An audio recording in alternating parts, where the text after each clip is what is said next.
श्री कृष्ण कहते हैं, किसी को इतना अधिकार न दें कि वह तुम्हें अपनी उंगलियों के इशारों पर नचाने लगे। दोस्ती करने का मन हो तो खुद से दोस्ती कर लो, मगर किसी और पर आंख बंद करके कभी विश्वास न करो। गलतियां करना इंसान का प्राकृतिक स्वभाव है। गलतियां करना बुरा नहीं है, क्योंकि गलतियों से इंसान सीखता है, लेकिन बार बार एक ही गलती दोहराना जीवन की बर्बादी है। जो बीत गया उसे याद करके क्या फायदा? क्या खोया, क्या पाया, ये सब भूल जाओ और सोचो कि आगे आप क्या कर सकते हैं। समय थोड़ा ही सही, लेकिन इसका भरपूर फायदा उठाइए। बीते वक्त में की गई गलती को न दोहराएं। बीता समय भले ही तकलीफ में गुजरा हो, उसे भूलना कठिन होता है, लेकिन याद करके भी केवल तकलीफ ही मिलेगी। भूलने की कोशिश कीजिए और एक नई शुरुआत कीजिए।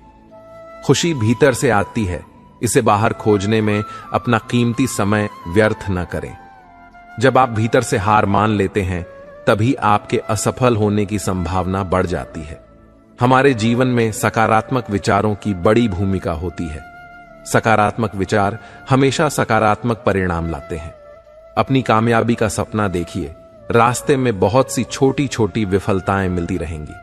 हमेशा लोगों को जज मत कीजिए, क्योंकि आप नहीं जानते कि सामने वाला किस तरह के संघर्ष से गुजर रहा है। असफलता को एक नया मौका माने और सफलता की दिशा में आगे बढ़े। असफलता से सीखना हमें मजबूत बनाता है और सही राह दिखाता है। जब तुम्हारा आत्मविश्वास टूटने लगे, तो अपने अंदर की शक्ति को पहचानो। अगर तुम्हारे भीतर आत्मविश्वास है, तो तुम कितनी भी कठिनाइयों का सामना कर सकते हो। जीवन में कई बार हार का सामना करना पड़ता है, लेकिन हार मानने से नहीं, उससे सीखकर आगे बढ़ने से सफलता मिलती है। अगर तुम अपने लक्ष्य की ओर दृढ़ता से बढ़ते रहोगे, तो तुम्हारी मेहनत जरूर रंग लाएगी। हम दोबारा कोशिश करना इसलिए छोड़ देते हैं, क्योंकि पहले एक बार हम उस काम में हार चुके होते हैं। जीवन में कभी हार नहीं माननी चाहिए, क्योंकि हार के बाद की गई नई कोशिश में हमें नए दृष्टिकोण और सीखने के अवसर मिलते हैं। आप जैसे हैं वैसे ही बेहतर हैं। किसी के कहने पर या किसी को दिखाने के लिए खुद को बदलने की कोशिश न करें। हमारा मन बहुत ही चंचल है। आज हम यहां हैं तो कुछ पल बाद कहीं और होते हैं। आज हम किसी के प्रशंसक हैं तो कल किसी और के हो सकते हैं, क्योंकि हमारा मन भटकने का आदी हो चुका है। आज कोई आपकी तारीफ में कुछ शब्द कह दे तो तुम खुश होते हो, और अगर कोई तुम्हारी बुराई कर दे तो तुम उदास हो जाते हो, तकलीफ महसूस करते हो। यह सब इसलिए होता है क्योंकि तुमने अपनी जिंदगी का रिमोट दूसरों के हाथों में सौंप रखा है, जो तुम्हें अपनी उंगलियों पर नचा रहे हैं। दूसरों के लिए सजना संवरना छोड़िए। यह आपकी जिंदगी है, इसे अपने हिसाब से जी। श्री कृष्ण कहते हैं, अगर किसी ने आपके साथ बुरा किया है तो उसके लिए अपनी छवि न खोएं। इंसान अक्सर दूसरों को देखकर अपने जीवन में बदलाव करने की कोशिश करता है। अगर आप पूरी जिंदगी दूसरों की नकल करते रहे, तो जरा सोचिए आप अपनी जिंदगी कब जियोगे। इस तरह आप अपना अस्तित्व अपने ही हाथों से मिटा रहे हो। कोई आपके साथ बुरा बर्ताव करता है तो यह उसकी समस्या है, आपकी नहीं। आप अपनी छवि कभी भी खराब ना करें। अगर आपको लगता है कि कोई आपके साथ बुरा बर्ताव कर रहा है या आपको गलत कहता है, तो सबसे आसान तरीका है कि आप उसे अनदेखा करें, उस पर ध्यान न दें और उस व्यक्ति का साथ छोड़ दें। आप पाएंगे कि हालात अपने आप बदलने लगेंगे। जब तक आप किसी की बात को गंभीरता से लेते हैं, तब तक वह आप पर हावी रहेगा, क्योंकि वह आपके दिल और दिमाग में जगह बना लेता है, जिससे आपकी सोचने समझने की शक्ति धीरे धीरे कमजोर हो जाती है। लाख तूफान आए, बड़ी से बड़ी मुसीबत आए, लेकिन उनसे कहिए कि हम टूटने वालों में से नहीं हैं। आपको मनुष्य जीवन मिला है और यही सबसे बड़ी संपत्ति है। ईश्वर का धन्यवाद कीजिए और इस अवसर का भरपूर लाभ उठाइए। व्यर्थ की बातों को सोचकर अपने आप को हतोत्साहित मत होने दीजिए। केवल अपने आप को सुनिए। दूसरों की राय या विचारधारा से खुद में कमी मत निकालिए, क्योंकि कोई दूसरा आपकी भलाई के बारे में नहीं सोचेगा। वह केवल आपका इस्तेमाल करने के लिए कोई न कोई तरीका ढूंढता रहेगा। तुम कमजोर नहीं हो और न ही तुम्हारा वक्त कमजोर है। आप अपने आप को जिस रूप में ढालना चाहेंगे उस रूप में ढाल सकते हैं। श्री कृष्ण कहते हैं, जिंदगी की कीमत तब मालूम होती है जब जिंदगी के केवल कुछ ही पल रह जाते हैं। तब एहसास होता है कि समय को कीमती क्यों कहा जाता है। हम अक्सर जीवन की भाग दौड़ में अपने लिए समय निकालना भूल जाते हैं। जब मौत करीब होती है तब हमें याद आता है कि हमने अपने सपनों को कितना समय दिया, अपने शौक को कितना महत्व दिया और खुद के लिए क्या किया। जो पास है उसकी अक्सर कदर नहीं करते हैं और जो पास नहीं है उसके लिए तरसते हैं। हमारी जिंदगी अनमोल है, लेकिन अक्सर हम इसकी असली कीमत तब समझ पाते हैं जब हमारी जिंदगी सीमित समय के लिए रह जाती है। जब हमें यह महसूस होता है कि हमारे पास गिनती के कुछ पल ही बचे हैं, तब हमें समझ आता है कि हर एक क्षण कितना महत्वपूर्ण है। जीवन की अनिश्चितता हमें यह सिखाती है कि हर दिन को पूरी तरह से जीना चाहिए। हम अक्सर भविष्य की चिंताओं में उलझकर वर्तमान को नजरअंदाज कर देते हैं, लेकिन जब हमें यह एहसास होता है कि हमारे पास सीमित समय है, तब वर्तमान का महत्व समझ आता है। जीवन के आखिरी पल में हमारी आंखों में दुख के नहीं बल्कि खुशी के आंसू छलकने चाहिए। हमें गर्व होना चाहिए कि हमने अपने जीवन के पलों का भरपूर आनंद लिया और हर क्षण को जी भर कर जिया।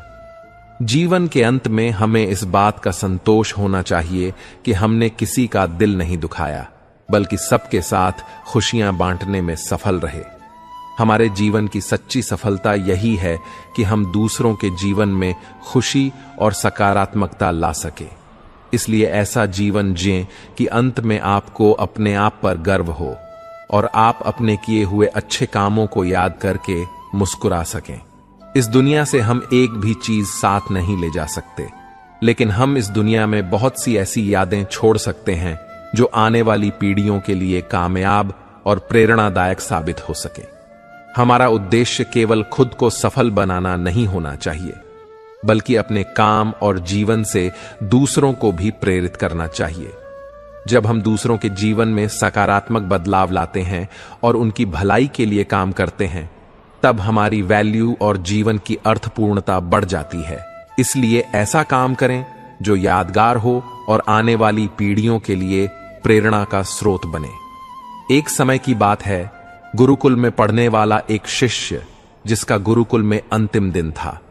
जब वह अपने गुरु को अंतिम प्रणाम करके पहुंचा तो गुरुजी ने उसे एक भेंट दी और कहा, यह एक ऐसा शीशा है जो सामने वाले के मन में क्या चल रहा है सब बता देता है। शिष्य यह सुनकर बड़ा प्रसन्न हुआ और उसने सोचा कि सबसे पहले गुरुजी को ही देख लेते हैं कि वे कैसे हैं। जब उसने गुरुजी की ओर शीशा घुमाया तो उसे गुरुजी के अंदर दुर्गुण दिखाई दिए। उनमें क्रोध, द्वेष और अहंकार भरा हुआ था। लेकिन गुरुजी कुछ बोले नहीं और शिष्य ने उन्हें प्रणाम कर भेंट लेकर चला गया।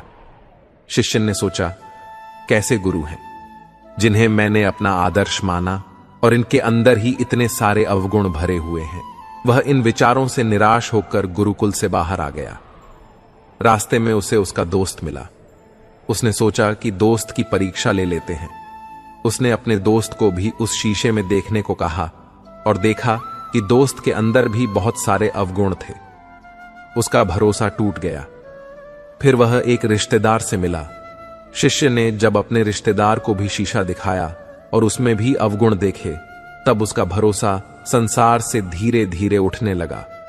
वह सोचने लगा कि गुरुजी, दोस्त और रिश्तेदार सभी में कमी है। अब शिष्य अपने घर की तरफ बढ़ने लगा। उसने सोचा, मां और पिताजी तो निर्मल होंगे, उनमें कोई दुर्गुण नहीं होंगे।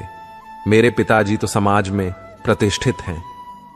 जब वह घर पहुंचा, सबसे पहले पिताजी को शीशा दिखाया, लेकिन पिताजी में भी उसे अवगुण दिखाई दिए। फिर उसने अपनी मां को शीशा दिखाया और उनमें भी कमियां नजर आईं। अब शिष्य का भरोसा पूरी तरह टूट चुका था। उसे लगा कि वापस गुरुकुल लौट जाना चाहिए और शीशा जल्दी से गुरुजी को सौंप देना चाहिए। गुरुकुल पहुंचकर उसने गुरुजी से पूछा, यह शीशा आपने क्यों दिया? इसमें सबके भाव पता चल रहे हैं, यहां तक कि आप में भी बुराइयां दिख रही हैं। आप भी अभी तक निर्मल नहीं हुए हैं।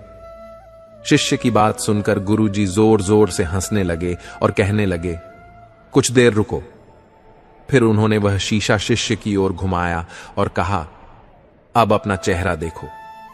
शिष्य ने जब अपना चेहरा देखा तो पाया कि उसके अंदर भी अवगुण भरे हुए थे। तब गुरुजी ने कहा, यह शीशा तुम्हें इसलिए दिया था कि तुम अपने आप को देख सको, अपनी बुराइयों और अवगुणों को नष्ट कर सको, एक अच्छा इंसान बनो। लेकिन तुमने पूरा दिन दूसरों में अवगुण देखने में बिता दिया और यह नहीं देखा कि तुम्हारे अंदर कितनी बुराइयां भरी हैं। इस कहानी से हमें यह सीख मिलती है कि सबसे पहले हमें अपने अंदर के अवगुणों को खत्म करना चाहिए।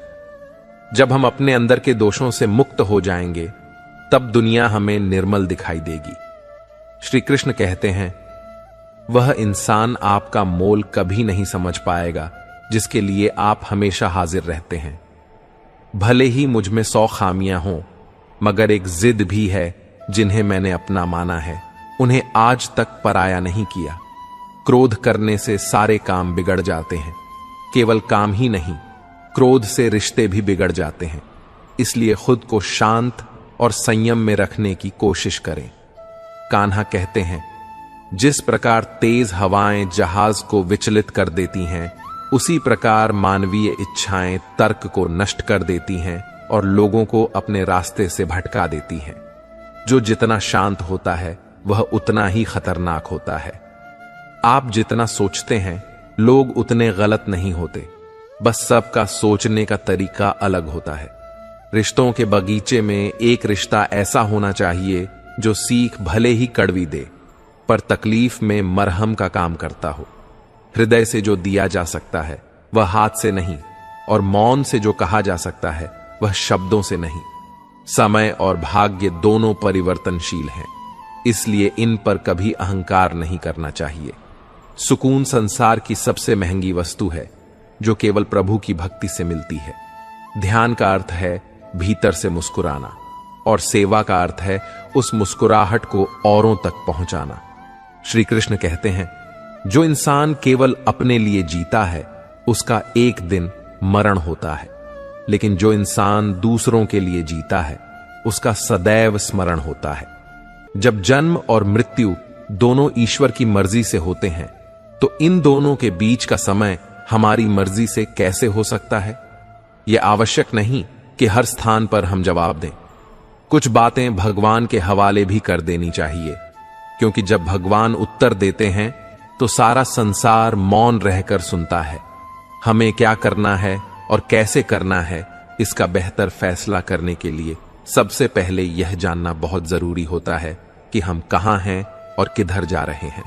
पैसा नए नए रिश्ते बनाता है, मगर कभी कभी असली और पुराने रिश्ते को बिगाड़ देता है। सोचना एक रोग है, और जो रोग से मुक्त हो जाता है वह स्वस्थ हो जाता है। लोग कहते हैं, पैसा रखो, बुरे वक्त में काम आएगा, जबकि अच्छे लोगों के साथ रहो, बुरा वक्त ही नहीं आएगा। कुछ लोग पैर में पहनने वाले चप्पल जैसे होते हैं, साथ तो देते हैं पर पीछे से कीचड़ उछाल रहते हैं।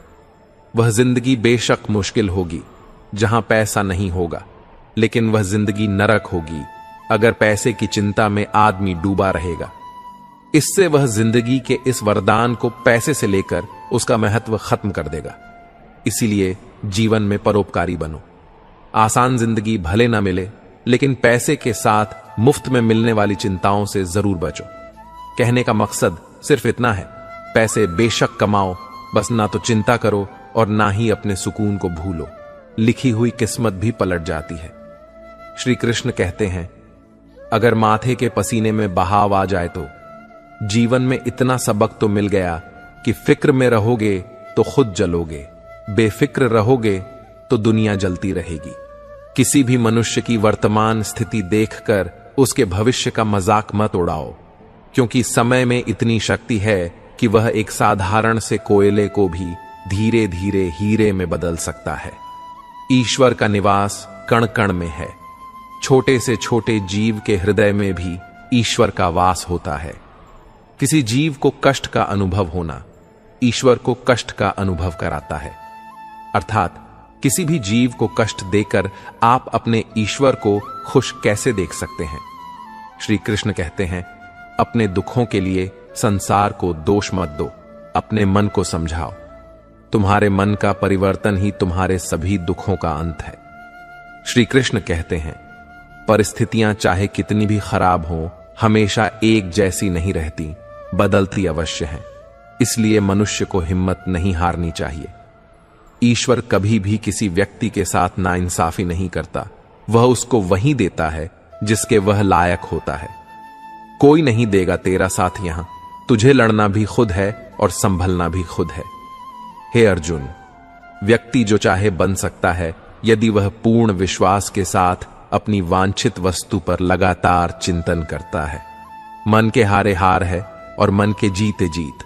अर्थात जिस प्रकार सकारात्मक विचारों से सफलता मिलती है, ठीक उसी प्रकार नकारात्मक विचार असफलता की ओर ले जाते हैं।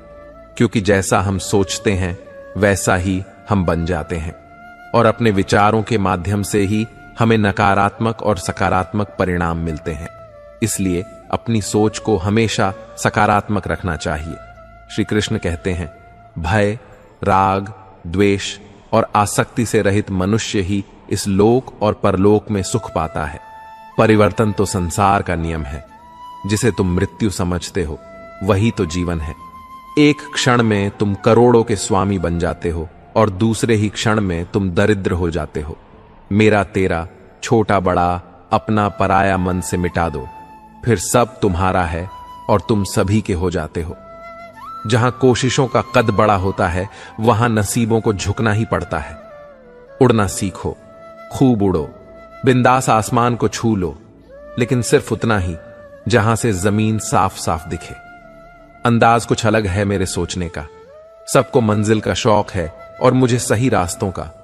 हमेशा से ठगा गया हूं, फिर चाहे वह प्रेम हो, साथ हो या विश्वास। डूब कर काम करो अपने आज में, ताकि कल जब उभर सको तो सबसे अलग दिखो। मृत्यु का कारण कोई रोग या दुर्घटना नहीं, बल्कि जन्म है। कुछ लोग अपनी जिंदगी ऐसे शख्स के लिए बर्बाद कर देते हैं जिसे उनकी परवाह तक नहीं होती। पत्थर में सिर्फ पत्ते गिरते हैं, नजरों से गिरने का कोई मौसम नहीं होता। गलती माफी मांगने से नहीं, सुधारने से सही होती है। मांगो तो अपने रब से मांगो, जो दे तो रहमत और ना दे तो किस्मत। लेकिन दुनिया से हरगिज मत मांगना, क्योंकि दे तो एहसान और ना दे तो शर्मिंदगी। श्री कृष्ण कहते हैं, नाराजगी के लिए एक खास रिश्ता होना चाहिए, क्योंकि नाराजगी भी एक कीमती वस्तु है जिसे हर किसी पर लुटाया नहीं जा सकता। मनुष्य सृष्टि का ऐसा जीव है जो सदियों से परेशान है और परेशान रहेगा, क्योंकि दुनिया में जितनी अच्छी बातें हैं सब कही जा चुकी हैं, बस उन पर अमल करना बाकी रह गया है। परम शत्रु से भी ज्यादा तकलीफ होती है गलत दिशा में भटकते हुए। आपके मन की जिंदा रहना है तो जिंदा नजर आना जरूरी है।